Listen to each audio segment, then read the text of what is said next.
So, I'm reading a book entitled Trouble, written by Rob Henderson. It's a memoir of foster care and family and social class. That's also the title. And I just want to read one little part from it. Shout out to Miss Leanne, my adopted foster mom. I say my adopted because I kind of adopted her. She's known me. One of the few people that I can say besides family members that I have known for decades. And she was actually my assigned therapist in foster care. And I adopted her as my foster mom because she has replaced or sat in for my mom, who's been dead for some while now. So shout out to Miss Leanne for gifting me this book. I tell her all the time the best gift to give me is a book. So, and so let me read an interesting part here. It says, studies indicate that in the U.S., 60% of boys in foster care are later incarcerated, while only 3% graduate from college. What this means is that for every male foster kid like him, like me, that's what he says, who obtains a college degree like him, 20 are locked up. Now, I say it's going to be a lot of moments in this book that will pause me and have me reflect, because I identify with his story, right? Me being a foster care alumni myself, I stayed there all my teenage years was in foster care. So, and I graduated college, UNT. I'm in Aubrey right now, or 30 minutes from Denton, Texas, where the University of North Texas is. And I graduated relatively recently. It's been, what, 4 or 5 years? I'm losing count, so it's getting a long time. But the fact is that, I mean, that statistic is for the men, and it's more updated. I don't recall the statistics when I was growing up, or the statistics regarding women, like the little girls in foster care. What their statistics? It's low. I know. I know that. I don't know the exact number right now off bat, but I know that it's lower compared to the majority of children, young adults who were not in foster care, or who grew up in two-parent homes. I know it's way lower than that, right? So, and I graduated not too long ago, right? And I just paused and just started just being so thankful for me and my sister. I have an older sister. I am the baby. Shout out to my sister. She probably wouldn't want me to say her name, but love you anyway, sis. But she's awesome. So she has a college degree as well. She got her college degree as soon as she got out of high school. She was on point with it. Me, it took me till I was till I was in my 30s to get serious about education, right? To get really serious about getting a degree, right?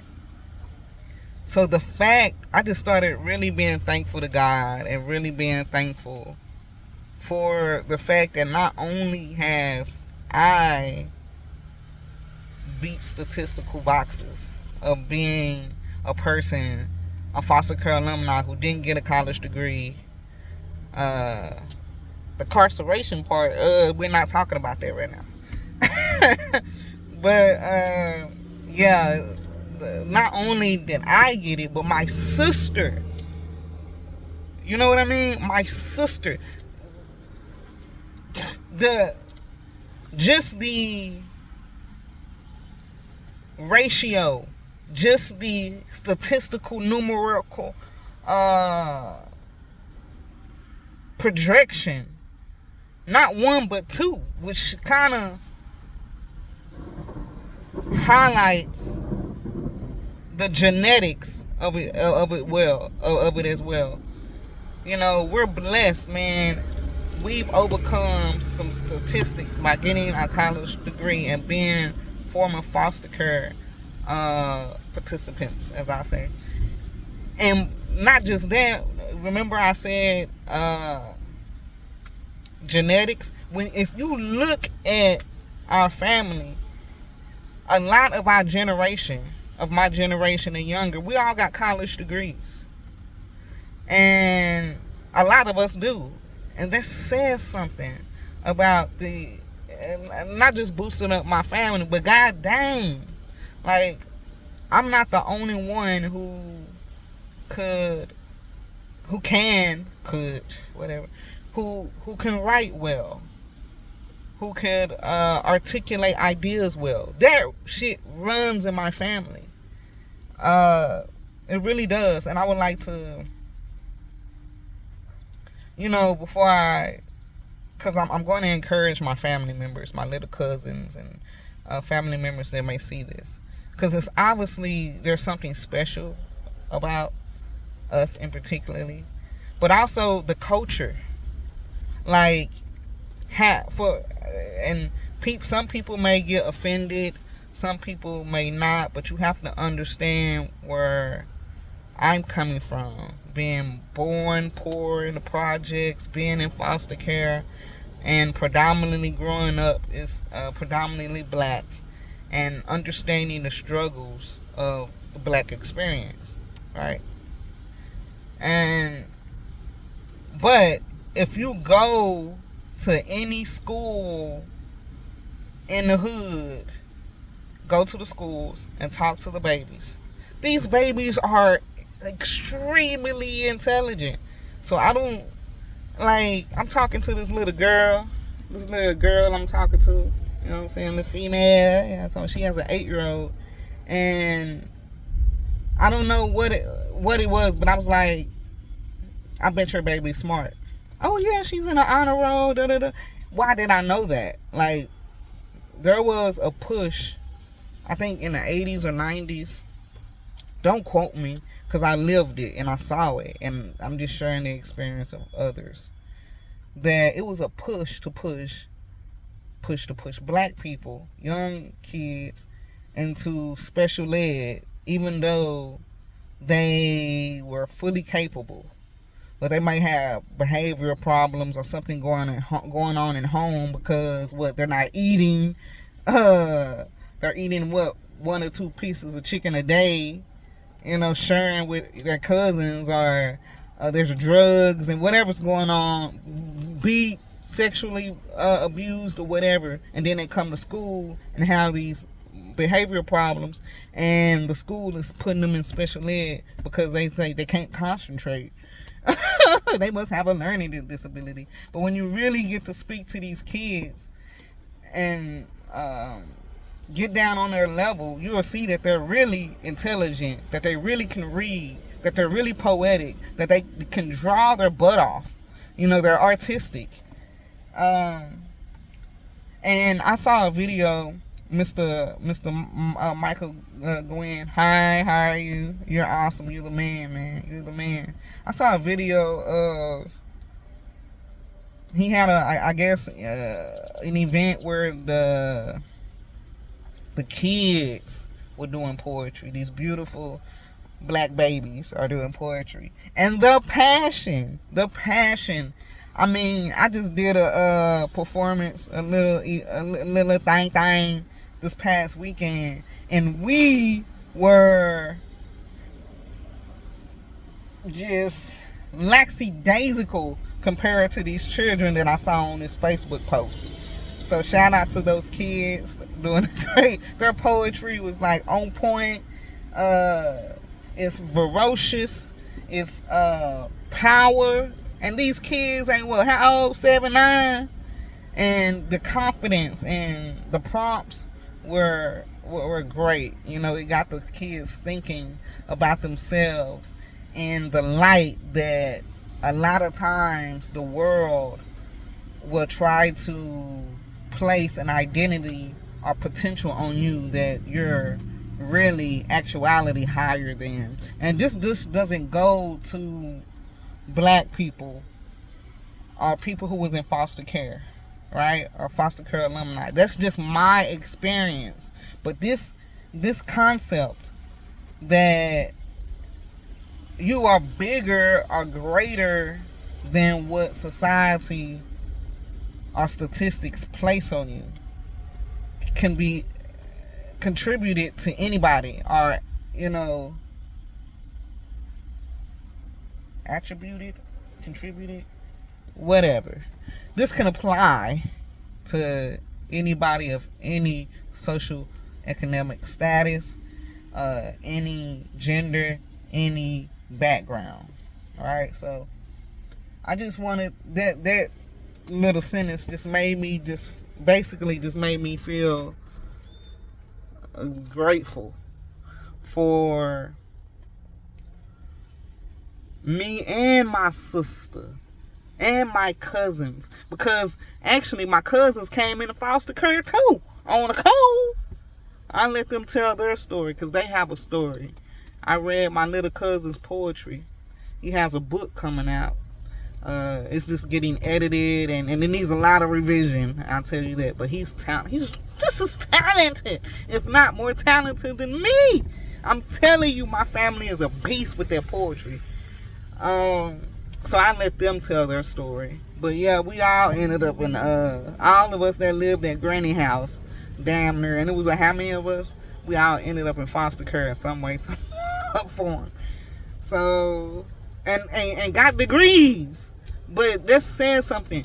This is what I'm saying to my family members who are listening. The statistics for people in our situations of getting college degrees is so small. How is it that so many in our family has been able to come out that box? It's something genetic. It's something magical. There's an intellectual gene, or a literary gene, I would say, an intellectual and literary gene in our family. And I think that's common amongst black people, that despite what society may try to tell black people, by the way, racism is not what it used to be. So I'm not being, the white man, this is not that. It's more, the racism today that we experience is more internalized than it is actually actualized. You know what I'm saying? Yeah, America is not perfect. Yeah, Trump. Yeah, this, Democrats, that, blah, blah, blah, blah. But really, it's the ancestral damage of slavery, or the ancestral damage of racism that's instilled that is our enemy now. You know. But I'm just saying, black people, you are intelligent as and y'all know more than what I'm saying as far as what we brought to the world, what the science, math, building structures, how to be clean, all these things that we contributed to society, even on a pop culture. Like, people want to say rap, which is why one of the reasons why I created Rappertree is to address these percepts that rappers are this, they're ignorant, they're stupid, Listen to rap, man. Rap is poetry. It's aggressive poetry to beats, but it is poetry. Listen to the metaphors. And yeah, there is a trope, or I guess a commonality, and even this beautiful beauty in that. And the storyline is, what, I come from this, I made it out, now I'm flashing, now I'm coming from nothing, but now I have and I obtain. that, and then being in that environment and having to, I mean, in an environment of the hood, and protect yourself. So there's a reason for the way poetry, I mean rap, excuse me, is the way that it is. But really, rap is an intellectual art form because of its relation and intermingled relationship to poetry. If you don't believe me, check out Maya Angelou's, what poetry thing is that? I forgot. But you can get it from the public library. I had got an audio CD of Maya Angelou. Rest in peace, because she's the artist, the author that got me really into poetry, right? Phenomenal Woman, Why the Caged Bird Sing. I read these things. I studied these things as a little kid. You know what I'm saying? Someone gave me that book. The best thing to give me is a book. And she's rapping, bro. This is before, like, rap really got rap. Like, you know, like, so popularized. 51 years of hip-hop, blah, blah, blah. She was rapping on, but it ain't, I've never heard, but it makes sense, right? Because of her rhyme schemes and all that. You can tell she got bars. But this lady is rapping, man. It might not be with the hardcore beat, woo-woo, but it's the, check it out, man, for real, check it out. So, even her, the poet laureate, I know I'm messing up that word. Sometimes my tongue ain't right with these speaking. I'm getting better at speaking. But the lady who did poetry, I think it was for Bill Clinton, on her CD before she did that was rapping. She was rapping. So hip hop, poetry have a very close relation. You know what I'm talking about? So don't let nobody or statistical data of the day determine who you gonna be. You choose who you're gonna be. You define your reality. You define your own world. It's what you want to do, baby. And as far as me, I'm just grateful.